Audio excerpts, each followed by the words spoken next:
और ये प्यार और जो इनका जो आशीर्वाद है मुझे ऐसा मिलता रहे, मेरी यही मनोकामना है। और मैं चाहता हूँ कि भगवान मुझे इतना सक्षम करे कि लोगों के काम आ सकूँ, लोगों को जोड़ सकूँ, और भगवान से यही प्रार्थना है। ये एक सामाजिक जीवन में जब कोई आदमी आता है तो उसका काम ही होता है लोगों की सेवा करना।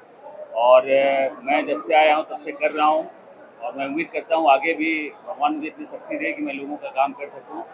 और जहाँ तक टारगेटेड पॉलिटिक्स करने की बात होती है वो मेरे दिमाग में कभी रहता ही नहीं है, और आगे भी नहीं रहेगा। जो मौका मिलेगा ठीक है, नहीं मिलेगा तब भी ठीक है, हम अपना काम करते रहेंगे। पार्टी का मैं कार्याध्यक्ष पहले भी था, तो ये काम तो मैं पहले से ही कर रहा था, लेकिन वर्षाताई को मैं बहुत बहुत धन्यवाद देना चाहता हूँ। उन्होंने इतनी बड़ी जिम्मेदारी दी है कि उत्तर भारतीय समाज को, जो कि कांग्रेस पार्टी से ही जुड़ा था लेकिन किसी कारणवश जो है थोड़ा थोड़ा वो बीजेपी की तरफ गए हैं, तो उनको फिर से कांग्रेस परिवार में लाने का जो काम मिला है, मैं अपनी पूरी ताकत और दमखम के साथ प्रयास करूंगा। इसीलिए कार्यकाल बढ़ेगा वैसे वैसे लोग कांग्रेस को और मिस करेंगे, और उनको ये एहसास हो रहा है कि सिर्फ हवाई जो है वादे अब देश में नहीं चलने वाला है। बहुत सारे वादे 11 साल पहले किया गया था, वो वादे खत्म हो जाते हैं। फिर जब चुनाव आता है फिर वो भाषा की बात आ जाती है, धर्म की बात आ जाती है, जात की बात आ जाती है, प्रांत की बात आ जाती है।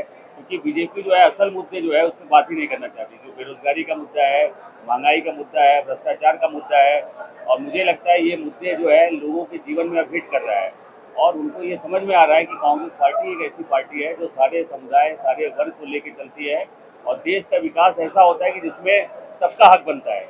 और कांग्रेस की तरफ जनाधार आने ही वाला है और आएगा ही। अगर आप लोग उनसे जुड़े हैं, उनके दुख सुख में खड़े हैं, तो वो भावनाएं तो जुड़ी जाती है, और मुझे उम्मीद है कि ये भावनाएं जो है वोट में भी बदलेगी। और भारतीय समाज जो है, खासकर मैं अगर मैं अपनी ही बात करता हूँ तो मेरी 8वीं जनरेशन जो है महाराष्ट्र में है। मुंबई का जो कल्चर है, जो भाषा है, जो यहाँ का सिस्टम है, उसको हम लोग अडॉप्ट कर चुके हैं, और हम लोग खुद मुंबई कर हो चुके हैं। और ये भाषा जो है सिर्फ चुनाव के टाइम पे क्यों याद आता है। आप देखिए, चाहे 2009 की बात हो, आज 2025 की बात हो रही है, जब चुनाव आता है तो ये भाषा का मुद्दा उठाया जाता है। और मुझे लगता है कि इस ट्रैप में हमको फंसने की ज़रूरत ही नहीं है। ये भाषा एक जोड़ने का एक माध्यम होता है, भाषा तोड़ने का माध्यम नहीं होता है। और ये सब जो गुगली फेंकते हैं लोग चुनावी में, उसको मुद्दे पे बात ही नहीं करना है। कांग्रेस को सिर्फ और हमारा सिर्फ एजेंडा है बेरोजगारी, महंगाई और भ्रष्टाचार। मैं उन सभी लोगों का आभार प्रकट करता हूँ, और मैं बस इतना ही कामना करता हूँ कि ऐसे ही प्यार और उनका भाव बना रहे, और ये जो रिलेशन है वो और प्रगाढ़ होता रहे।